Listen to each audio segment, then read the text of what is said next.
నిన్న జగిత్యాల జిల్లా మెట్పల్లి మండలం పెద్దాపూర్ గురుకుల పాఠశాలలో రాజన్న సిరిసిల్ల జిల్లా విద్యార్థి చనిపోవడం చాలా దురదృష్టకరం. నిజంగా ఈ రాష్ట్ర ప్రభుత్వం ఆనాడు 8 నెలలు గడుస్తున్న ఈ రాష్ట్ర ప్రభుత్వం విద్యార్థులకు ఏదో మేలు చేస్తామని కాంగ్రెస్ ప్రభుత్వం గద్దెనెక్కింది.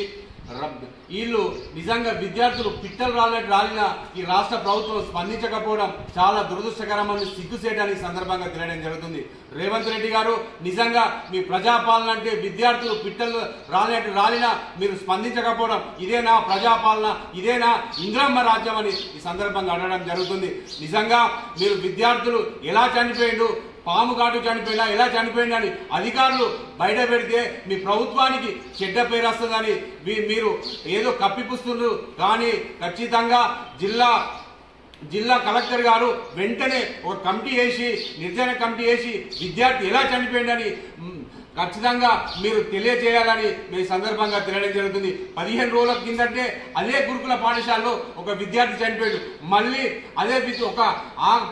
అదే గురుకుల్లో మళ్ళీ ఒక విద్యార్థి చనిపోవడం చాలా దురదృష్టకరం. నిజంగా అక్కడ ఎలా ఉంది ఏమున్నదని అక్కడ విజిట్ చేయకపోవడం, మీరు ఏదో అయినప్పుడే ఒక అధికారిని సస్పెండ్ చేసి మళ్ళీ అక్కడ విధులు ఎలా ఉన్నాయి, ఎలా ఆ పరిసర ప్రాంతం ఎలా ఉందని మీరు విజిట్ చేయకపోవడం చాలా దురదృష్టకరం. నిజంగా రాష్ట్ర వ్యాప్తంగా ఉన్న అన్ని హాస్టల్లో చాలా దారుణంగా ఉన్న ఒక విద్యాశాఖ మంత్రి లేకపోవడం చాలా సిగ్గుసేటని ఈ సందర్భంగా తెలియడం జరుగుతుంది. ముఖ్యమంత్రి గారు మీరు విద్యాశాఖ మీ దగ్గర పెట్టుకొని మీరు అధికారులతోని ఒక సమీక్ష లేకుండా చేయడం చాలా సిగ్గుచేటని సందర్భంగా తెలియడం జరుగుతుంది. నిజంగా విద్యార్థులు చనిపోతుంటే తల్లిదండ్రులకు ఎంత బాధ ఉంటుందో ఒకసారి గుర్తు చేసుకోవాలి.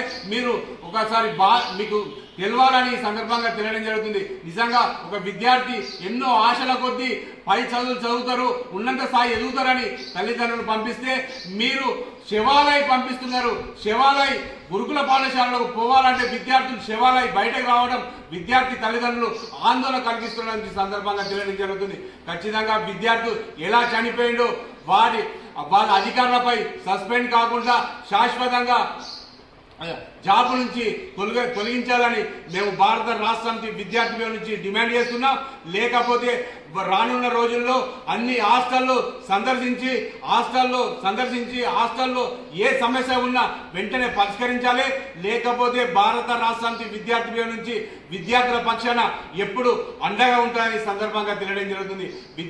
మరొకసారి చనిపోయిన విద్యార్థి కుటుంబానికి న్యాయం చేయాలని మేము భారత రాష్ట్ర సమితి పక్షాన రాష్ట్ర ప్రభుత్వాన్ని డిమాండ్ చేస్తున్నాం.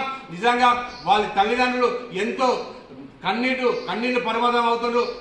పుత్రశోకం మిగిలిందని సందర్భంగా తెలియడం జరుగుతుంది. నిజంగా పేద తల్లిదండ్రులు విద్యార్థులు బిడ్డ చనిపోతే ఎంత బాధ ఉంటుందో వాళ్ళ తల్లిదండ్రులకే తెలుస్తుంది. కాబట్టి అక్కడ ఏం జరిగింది అనేది ఖచ్చితంగా మీరు అధికారులతోని సమీక్ష వేసి అక్కడ ఏ అధికారి లేకపోతే అధికారులపై సస్పెండ్ కాకుండా డిస్మిస్ చేయాలని మేము భారత రాష్ట్ర సమితి విద్యార్థులను డిమాండ్ చేస్తున్నాం.